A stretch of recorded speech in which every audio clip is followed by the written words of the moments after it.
you're saying something about the GOP field getting big? Yeah. Something like that. Former New York Governor George Pataki, the latest to announce his entry into the already crowded GOP presidential field. Is it ever? Pataki tells Newsmax TV he can make GOP ideas relevant outside the party's base. Let's take a listen to what he has to say. You know, it makes me kind of smile because I remember when I ran for governor the first time, they said I had less than no chance. I was this unknown legislator from Peekskill, New York, who'd never raised a lot of money, running as a conservative Republican in deep blue New York against Mario Cuomo, the liberal icon. But you work hard, you had the right vision, you start at the bottom, and it's not where you start, it's where you end, and hopefully with the support of the American people, we can end at the top. I know I can appeal beyond the core Republican electorate. I can appeal to independents, to conservative Democrats, to moderates, to ethnic and minority groups that generally don't vote Republican. And that's what you need to do. Not change your message, not distort your philosophy, but make your ideas relevant to people beyond the core Republican vote. I did that in New York. I know I could do it in America. And I have no doubt that I could beat the candidate of privilege and politics. Well, the candidate of privilege Pataki was obviously referencing there was Hillary Clinton.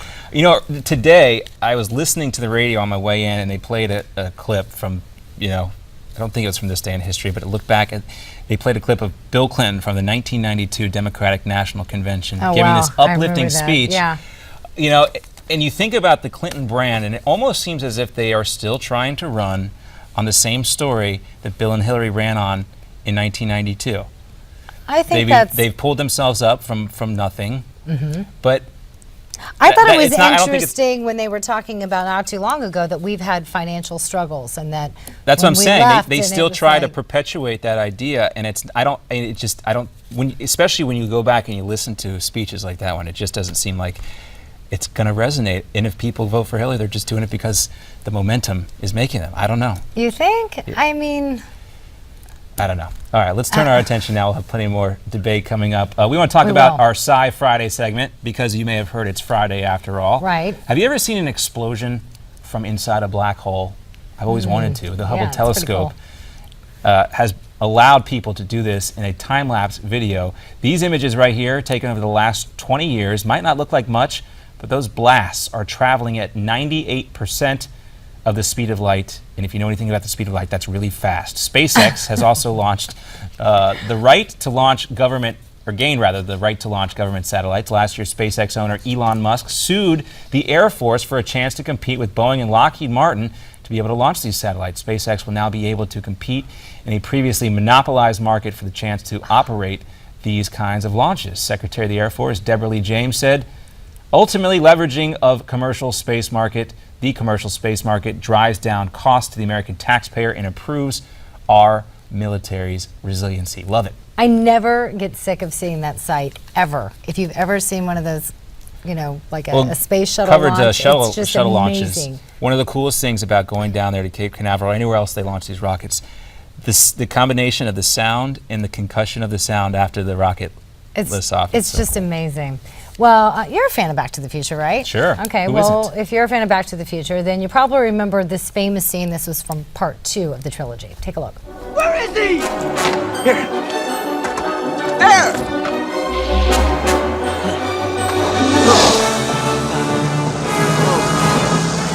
He's on a hoverboard!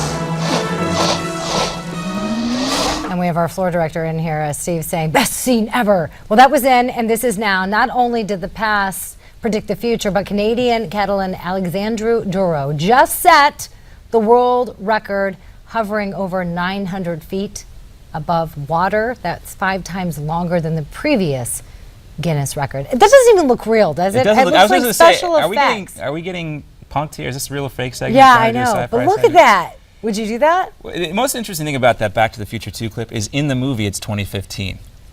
And here we are in 2015. They always way the future is here, apparently. Anyway, reaching new heights, or should we say new distance. Retinal identification. Researchers in Carnegie Mellon University have improved the technology often used to unlock computers, so it can now be used from 40 feet away. Some hope it will help police identify a driver who's been pulled over. That sounds perhaps a little scary. From the rear view reflection before the officer even approaches the vehicle. Talk about some Big Brother stuff right there. See, every time something like that comes around, it's like that comes out of you. No, I mean, when you hear about the new technology, of course, I'm Right. a little apprehensive about it until you see how it's being used. And if it's being used or abused, that's when you really start to get scared. Well, the story that we did about the cameras in the dressing room. Okay, I'm with you on that. That was creepy. We Or have the to- cactus things. Yeah, that was weird. Okay, do we have time for one more?